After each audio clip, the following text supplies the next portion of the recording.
पत्रकार बंधुओं को नमस्कार। और ये प्रेस वार्ता बड़े ही शुभ दिन हो रही है, धनतेरस की शुभकामनाएं मैं आप सबको देता, लेकिन बड़े ही भारी मन से ये प्रेस वार्ता हो रही है।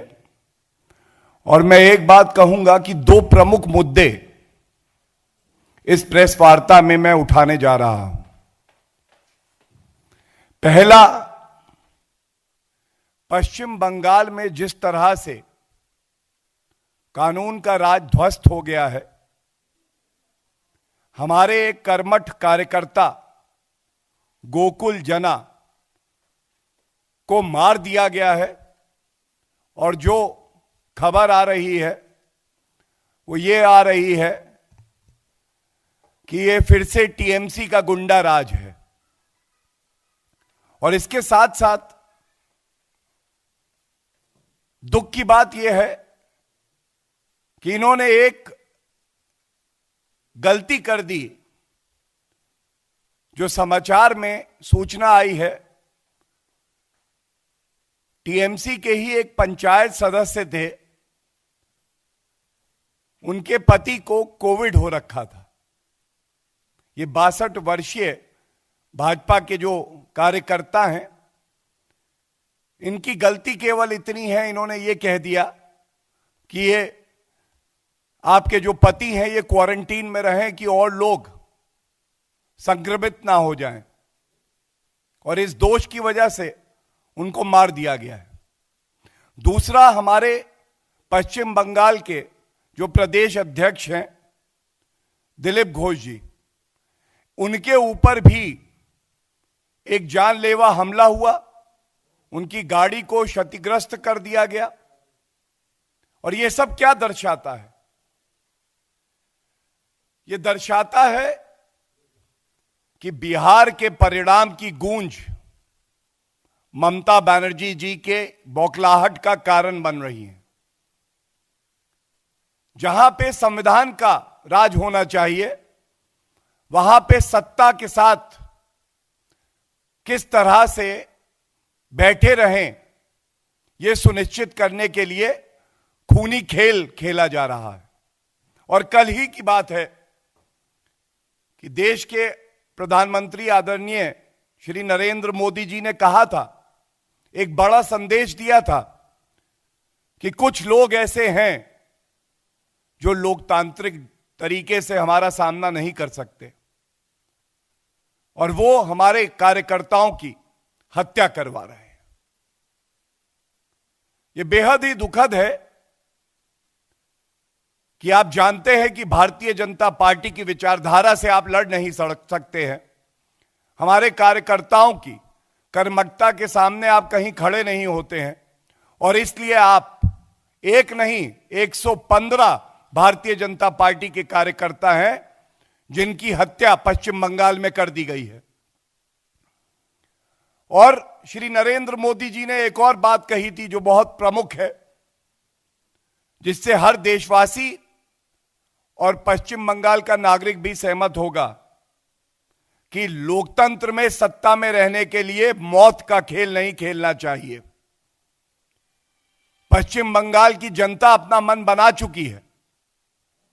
बदलाव की हवा पश्चिम बंगाल में चल चुकी है, और इसी वजह से बौखलाहट में डरी हुई दीदी निर्दोष नागरिकों के खून की होली खेल रही है। मैं मुख्यमंत्री जी से केवल एक चीज पूछना चाहता हूं। ममता जी, आप मुख्यमंत्री केवल टीएमसी कार्यकर्ताओं की नहीं हैं, आप मुख्यमंत्री हर नागरिक की हैं जो उस प्रदेश में रहता है। अगर किसी ने आपके लिए वोट नहीं किया, अगर किसी नागरिक ने आपका विरोध कर दिया, तो उसको क्या जान से हाथ धोना पड़ेगा? हम सब जानते हैं कि आप रोहिंग्या, जो कि भारतीय नागरिक भी नहीं है, उनसे बहुत प्यार करती हैं। अगर वो घुसपैठ भी करते हैं तो आप कहती हैं ये वापस नहीं जाएंगे।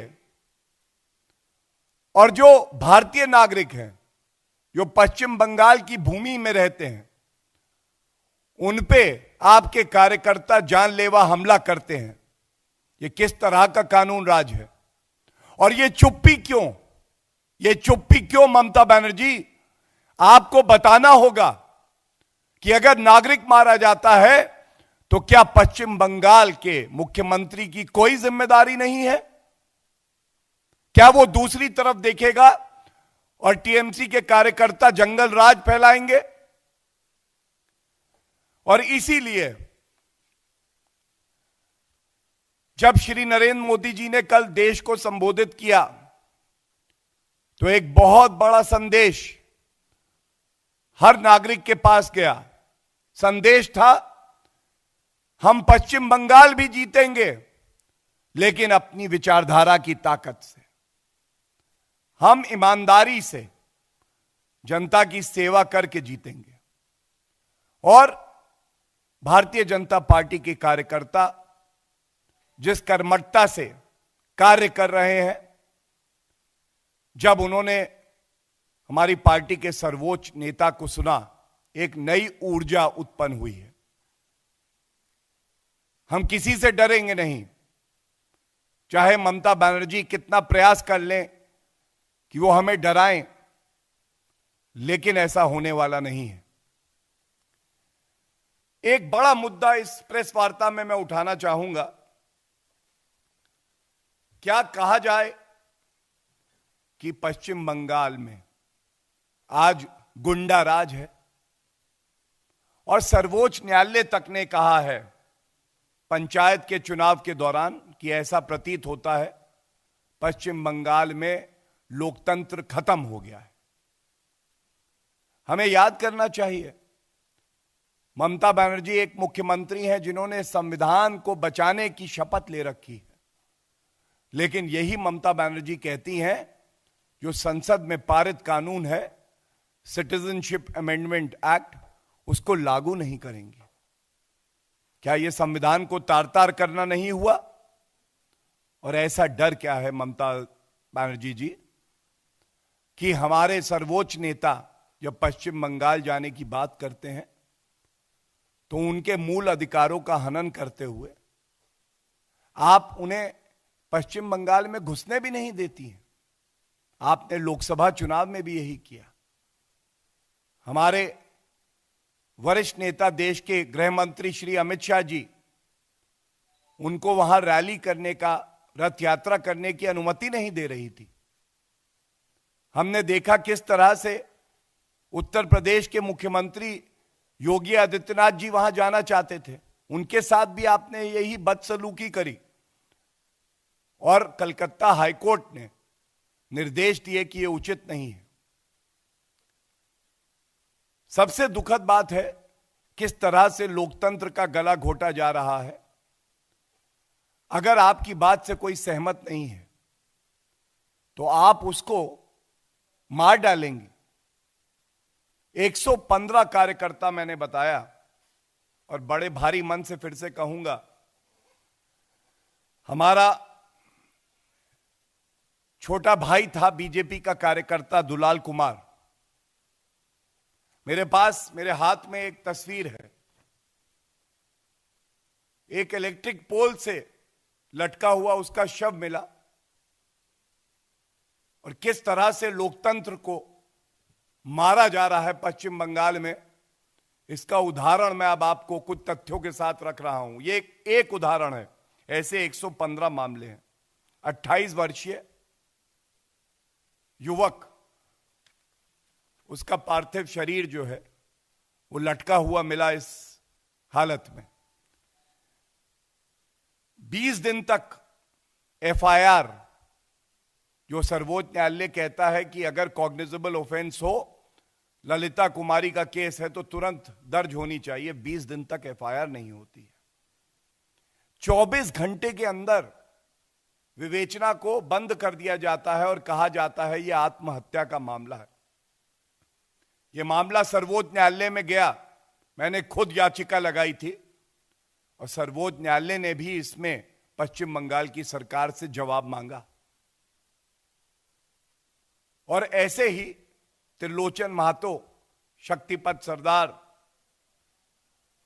मैंने आज बताया जिस तरह से गोकुल जना जी, इन सब की हत्या करवाई जा रही है, कस्टोडियल डेथ्स हो रही हैं।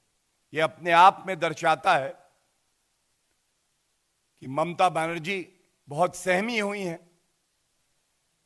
जो सत्ता से उनका प्यार है वो कहीं ना कहीं डरी हुई है कि सत्ता ना चली जाए। और कल श्री नरेंद्र मोदी जी ने कहा था, चुनाव तो आते जाते रहेंगे, सत्ता ममता जी कभी आएगी जाएगी, लेकिन जनता की सेवा सर्वोपरि है। ये जो सांप्रदायिक राजनीति आप कर रही हैं, ये जो तुष्टीकरण की राजनीति कर रही हैं, इसका भारतीय जनता पार्टी और हमारा हर कार्यकर्ता पुरजोर तरीके से विरोध करता रहेगा।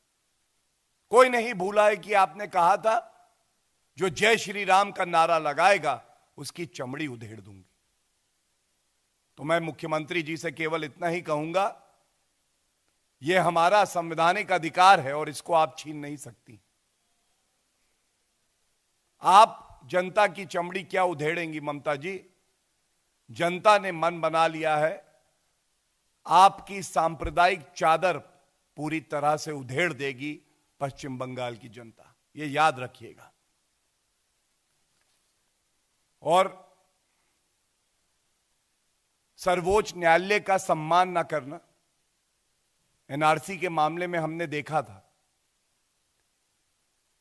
राज्यपाल का पद जो संवैधानिक पद है, बहुत बड़ा पद है, किस तरह से आपने उनके साथ व्यवहार किया है। उन्होंने चिंता व्यक्त करी, आपने उन्हीं पे आरोप लगा दिए।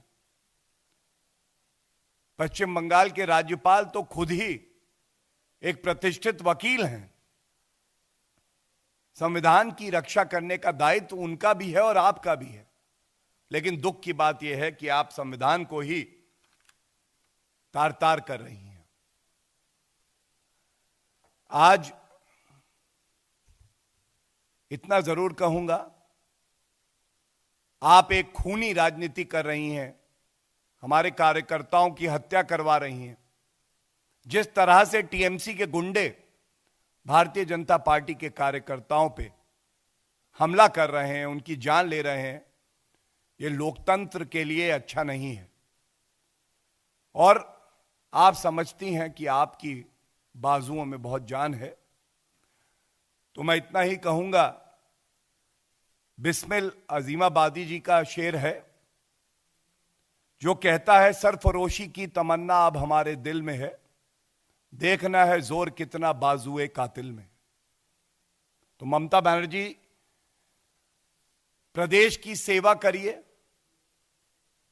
अगर आपकी आंखों के सामने संविधान तार तार होगा, अगर कार्यकर्ताओं को भारतीय जनता पार्टी के मारा जाएगा, तो मैं समझता हूं आप दूसरी तरफ नहीं देख सकती, क्योंकि आपकी संवैधानिक जिम्मेदारी है। With a very heavy heart, I come before you to highlight two issues pertaining to West Bengal.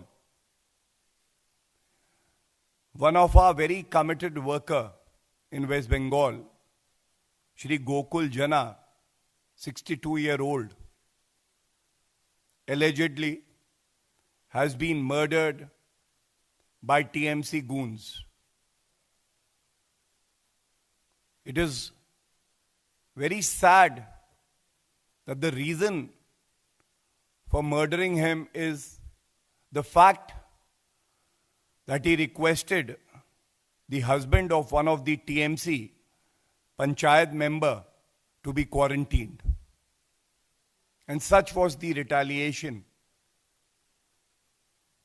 that he had to lose his life for showing his commitment towards the people of West Bengal. The second incident is also very serious. The state president of the BJP, Mr. Dilip Ghosh, has been attacked. It was a life-threatening attack. And these two incidents, coupled with the earlier incidents of lawlessness, clearly show how law and order has become a casualty in West Bengal. Through this press conference, I just want to make an appeal on behalf of all citizens of the country and West Bengal that Chief Minister Mamata Banerjee ji, you are not the Chief Minister only for TMC workers. Irrespective of people voting for you or not voting for you, irrespective of the fact that citizens of India residing in West Bengal, if they do not agree with your ideology, you have to protect the life and personal liberty of every citizen. And it is indeed shameful that there have been more than 115 murders of BJP workers who opposed your ideology of appeasement, who opposed the way government is functioning there. And therefore I beseech you, I urge you to break your silence, speak on these dastardly murders, punish the guilty. That is the only way that you can uphold the Constitution of India, of which you've taken oath. Just yesterday, the Honorable Prime Minister of the country, Shri Narendra Modi ji, while addressing the nation and also the BJP workers, made a very important point that people do aspire to come in power. That is fine. But it is not fine if you take the path of violence, if you take the path of brutally murdering your political adversaries to come to power. He made it very clear that these are the forces in West Bengal who are not being able to compete with the determination, the commitment of the BJP leadership in West Bengal to serve the people of West Bengal. And therefore they are resorting to violence, to lawlessness. And they are breaking the sacrosanct principles of the Constitution with impunity. I just want to bring as an example one incident. There have been more than 115 brutal murders and deaths of BJP workers in West Bengal. But here is the case of Mr. Dulal Kumar. This picture speaks 1,000 words. A 28-year-old youth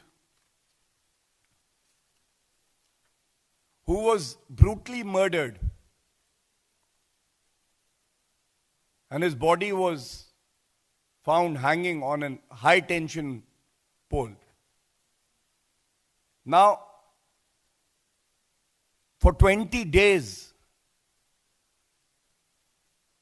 the West Bengal government and the police there did not register an FIR. And when after 20 days an FIR was lodged, within 24 hours, the case was closed and it was shown to be a suicide case.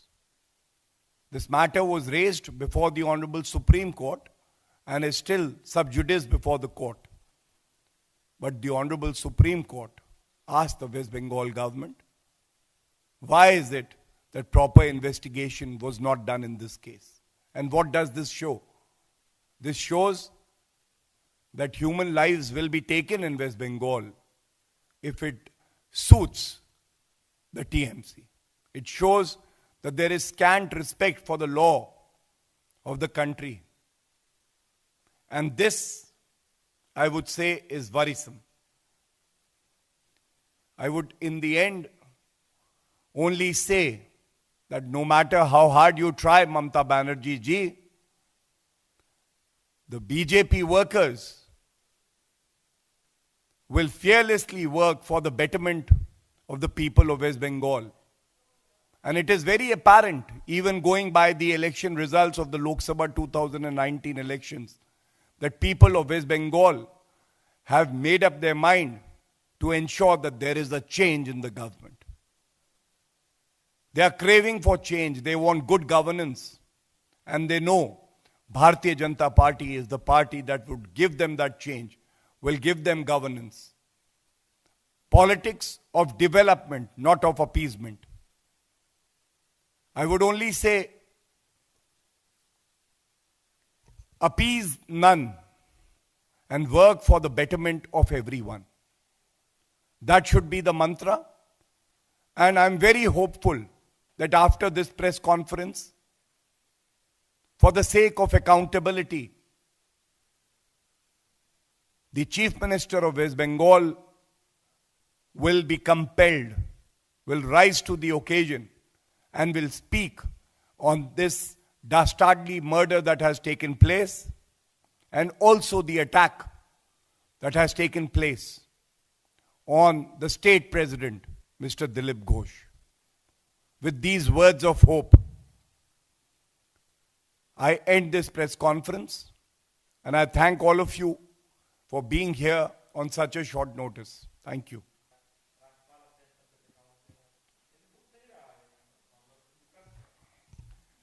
देखिए, जनता से बड़ा लोकतंत्र में कोई नहीं होता है। यही बात श्री नरेंद्र मोदी जी, आदरणीय प्रधानमंत्री जी ने भी कल कही।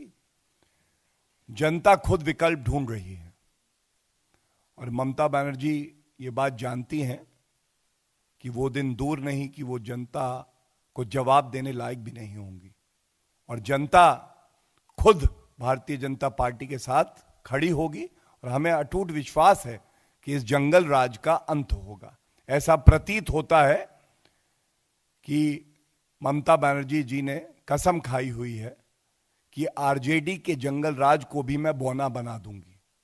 उससे ज्यादा जंगल राज अगर कहीं होगा तो वो पश्चिम बंगाल में होगा और ये बहुत ही दुखद है, बहुत ही चिंताजनक है।